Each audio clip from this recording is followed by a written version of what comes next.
नमामि समीशान निर्वाणरूपं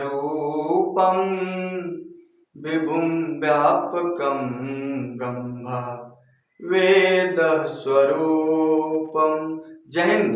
मैं ध्रुव कुमार आपको Mishra study online classes में स्वागत करता हूँ। आज मैं एक मजेदार टॉपिक जो सारे एग्जाम में पूछे जाते हैं, सिंधु घाटी सभ्यता। सिंधु घाटी सभ्यता है ना, इसके पॉइंट लेकर के एकदम आए हैं। आप लोग देखना ना भूलें और इसे कट मत कीजिएगा, इसे तुरंत कट मत कीजिएगा। इसकी पूरी जानकारी आप लोग ले लें, उसके बाद आप लोग इसे शेयर लाइक सब्सक्राइब जरूर करें। आज हम देखेंगे सिंधु घाटी सभ्यता के बारे में कि सिंधु घाटी सभ्यता क्या है, कैसे इसकी खुदाई में क्या हुआ। हम लोग देखेंगे सिंधु घाटी सभ्यता भारत की सबसे प्राचीन सभ्यता है, एक सबसे पुरानी सभ्यता है। सभ्यता होती क्या है? सभ्यता एक बहुत पुरानी चीज ऐसी होती है, कल्चर जो होता है, जो हमारे रहन सहन, हमारा धर्म, जितनी सारी कल्चरल बात होती है उसे हम लोग सभ्यता कहते हैं। वैदिक सभ्यता, हड़प्पा सभ्यता, ये सारी क्षेत्र को मालूम है। तो हम लोग देखेंगे कि हड़प्पा सभ्यता जो थी यानी सिंधु घाटी सभ्यता, यह भारत की सबसे प्राचीन सभ्यता थी। भारत की सबसे प्राचीन सभ्यता कौन थी? तो सिंधु घाटी सभ्यता। इसकी जानकारी हड़प्पा नामक स्थान से होने के कारण इसे हड़प्पा सभ्यता भी कहा जाता है। इसे हड़प्पा सभ्यता भी कहा जाता है। बात समझ आ रही है ना? इसकी जानकारी सबसे पहले हड़प्पा नामक जगह से होने के कारण इसे क्या कहा गया? हड़प्पा सभ्यता। सिंधु सभ्यता का दूसरा नाम क्या है? हड़प्पा सभ्यता। अब इसकी जानकारी कैसे हो रही है इसके बारे में थोड़ा जान लेते हैं। जैसे क्या हुआ कि 1853 में रेलवे की आविष्कार हो चुकी थी, यानी जाल बिछने लगा था भारत में। तो धीरे धीरे क्या हुआ कि भारत से पाकिस्तान की ओर रेल लाइन बिछ रहे थे। रेल लाइन जब बिछ रही थी तो लोगों को ईंट की जरूरत हुआ, मिट्टी की जरूरत हुआ रेल लाइन को ऊंचा करने के लिए, फैलाने के लिए। तो उन्होंने जैसे ही वह पंजाब के क्षेत्र से निकल रहे थे, सप्त सिंधु प्रदेश में जो था वो सब सारे क्षेत्र, गुजरात वगैरह, पाकिस्तान का जो क्षेत्र था सिंध वगैरह, यहाँ इन्होंने क्या किया कि जैसे ही खुदाई करने लगा, जाने लगे, ईंट बिछाने लगे, तो देखा कि यह आसपास में जो है बहुत एक सभ्यता जैसी विकसित जगह है, नगर जैसी विकसित जगह है जो मिट्टी के अंदर दबा हुआ है। तो इन्होंने वहां से ईंटा खुदने लगा, ईंटा निकालने लगा और निकाल कर रेलवे लाइन बिछाने लगे। तो उसी वक्त 1826 में चार्ल्स मैसन ने उसकी सबसे पहले जानकारी दिया कि एक सभ्यता है जिसे हम लोग हड़प्पा सभ्यता के नाम से जानते हैं। यानी हड़प्पा सभ्यता की सबसे पहली जानकारी 1826 ईस्वी में चार्ल्स मैसन ने दी थी। सबसे पहली जानकारी किसने दी थी? चार्ल्स मैसन ने, हड़प्पा सभ्यता की। इन्होंने जब खुदाई करने लगा, वहां देखने लगा, ईंट निकालने लगे, तो इन्हें लगा कि यहाँ कुछ प्राचीन समय पहले, यानी समय के पहले यहाँ एक सभ्यता विकसित हुआ करती थी।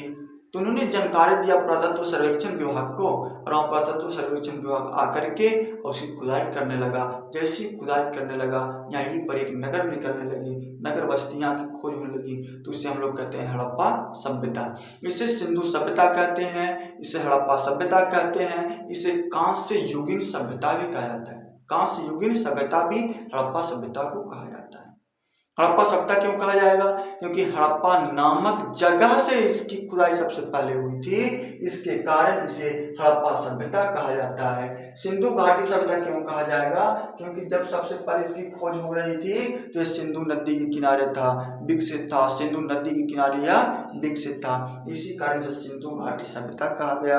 और हड़प्पा नामक जगह से इसकी खुदाई जब होने लगी तो इसे हड़प्पा सभ्यता भी कहा जाने लगा। बात समझ आ रही है ना? हड़प्पा सभ्यता भी कहा जाता है। इस सभ्यता से जुड़ी लगभग 1400 बस्तियां, इस सभ्यता से जुड़ी लगभग 1400 बस्तियां की खोज हो चुकी है, जिसमें 925 बस्तियां, जिसमें से 925 बस्तियां की खोज भारत में और 475 बस्तियां की खोज पाकिस्तान में हो चुकी है। यानी लगभग 1400 बस्तियां की खोज यहाँ हो चुकी है। सिंधु सभ्यता की सबसे पहली नगरीय सभ्यता थी, सिंधु सभ्यता जो थी यह भारत की सबसे पहली नगरीय सभ्यता थी। यह सबसे पहले यहाँ शहर की व्यवस्था थी। सभ्यता में सबसे पहली नगरीय सभ्यता कौन थी? सिंधु घाटी सभ्यता। लेकिन वो वैदिक सभ्यता जो है यह ग्रामीण सभ्यता थी, यह ग्रामीण सभ्यता थी। बात याद रखते जाइएगा। अब हड़प्पा सभ्यता की सबसे पहली जानकारी किसने दिया? तो चार्ल्स मैसन ने। कब? 1826 ईस्वी में। 1921 ईस्वी में दयाराम साहनी ने, यानी राय बहादुर दयाराम साहनी, राय बहादुर दयाराम साहनी का पूरा नाम है, ने हड़प्पा की खोज किया। इन्होंने 1921 ईस्वी में हड़प्पा की खोज किया। इसी कारण इसे हड़प्पा सभ्यता भी कहा जाता है। 1922 में आर.डी. बनर्जी यानी राखल दास बनर्जी, आर.डी. बनर्जी अर्थात राखल दास बनर्जी ने मोहनजोदड़ो की खोज की। मोहनजोदड़ो की खोज की। जस्ट इसके एक साल बाद, हड़प्पा सभ्यता की एक साल के बाद मोहनजोदड़ो की खोज हुई थी। कब? 1922 ईस्वी में। बात समझ आ रही है ना? 1921 में हड़प्पा की खोज जिसे किसने किया? दयाराम साहनी ने। और 1922 में राखल दास बनर्जी ने किसकी खोज की? मोहनजोदड़ो की खोज की। ये सब बात हमें याद रखनी है। सिंधु घाटी सभ्यता यानी कार्बन 14 के अनुसार, कार्बन 40 की तिथि के अनुसार इसकी सभ्यता की सर्वमान्य तिथि 2300 ईसा पूर्व से 1700 ईसा पूर्व के बीच रखी है। 2300 ईसा पूर्व से लेकर के 1700 ईसा पूर्व के बीच रखी है। यह 2500 ईसा पूर्व में पूर्ण विकसित रूप में था। बहुत सारे इतिहासकार इसे अलग अलग इतिहास का समय काल बताते हैं, लेकिन अभी हमें याद रखना है इसकी समय अवधि कब से कब तक थी? तो 2300 ईसा पूर्व से लेकर के 1700 ईसा पूर्व तक यह अपने पूर्ण अस्तित्व में था, है ना। इस समय इसका विनाश नहीं हुआ था, यह पूर्ण अस्तित्व में था। और हम देखेंगे कि सिंधु सभ्यता का जो क्षेत्र था यह त्रिभुजाकार था। यह त्रिभुजाकार था। सिंधु सभ्यता का क्षेत्र जो था त्रिभुजाकार में फैला हुआ था। लगभग 12,99,960 किलोमीटर, यानी 12,99,660 किलोमीटर, लगभग 960 किलोमीटर में फैला हुआ था।